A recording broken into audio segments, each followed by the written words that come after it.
It's not a response, it's a Rob-sponse.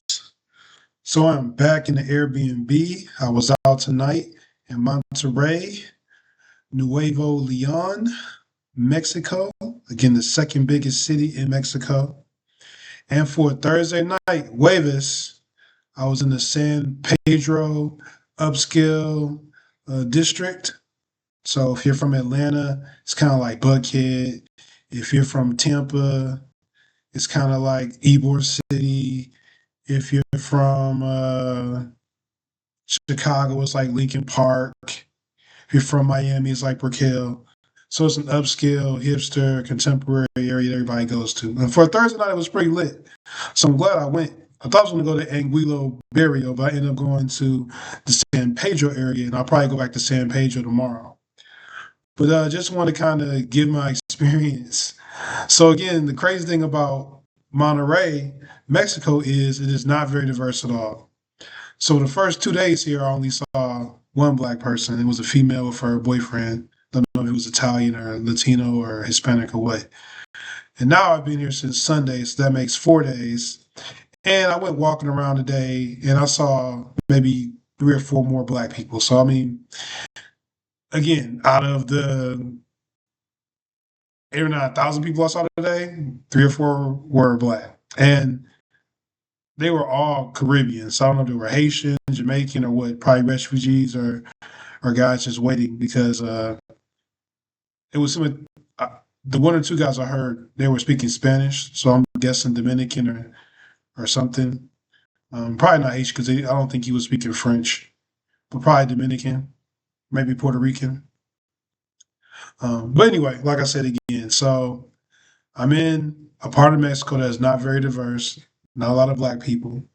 So I go into this club, and I was literally the only black person in this whole club, right? So I guess that made me quote unquote hashtag exotic. So I'm in there, and at first I was thinking I was getting hit with the gringo tax again, right? Because three or four different bar dudes, not bar girls, like bar dudes, I guess waiters, guys on the floor, were trying to sell me tables. So no mesa, I don't need a table. Trying to get me to buy drinks and everything like that. Again, I know some of that's just business in general. But again, it was like, do I stand out as Americano? Do I stand out as somebody who's Rico? Meaning I got, I'm rich, got money.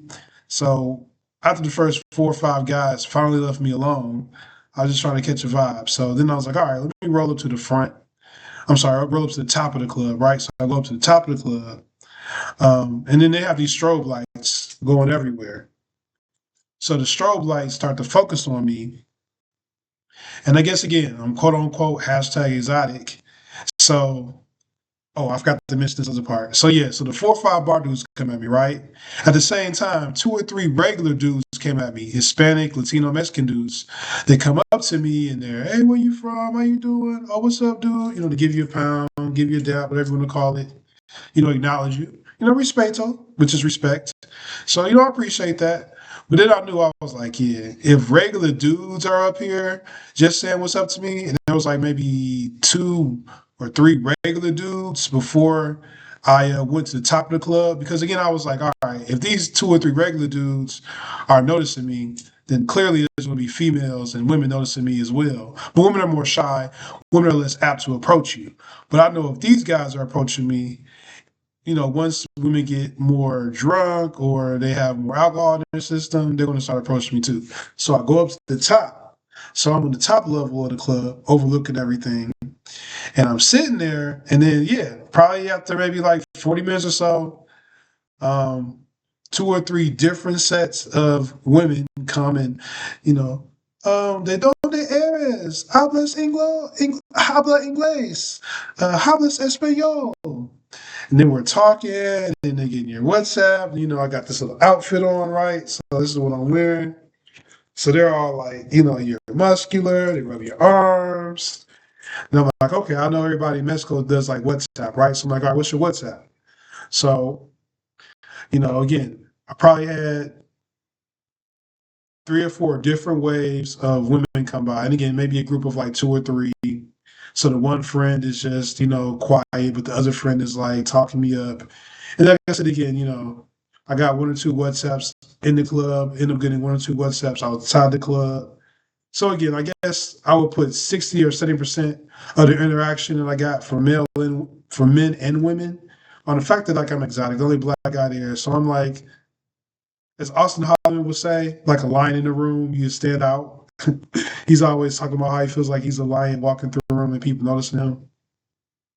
But at any rate, like I said, it was interesting, and I kind of knew that once the guys approached me, the women would eventually approach me as well because again, I'm exotic, I stand out, the only black guy, in the club. And I'm tall, I'm 6'2", I'm muscular.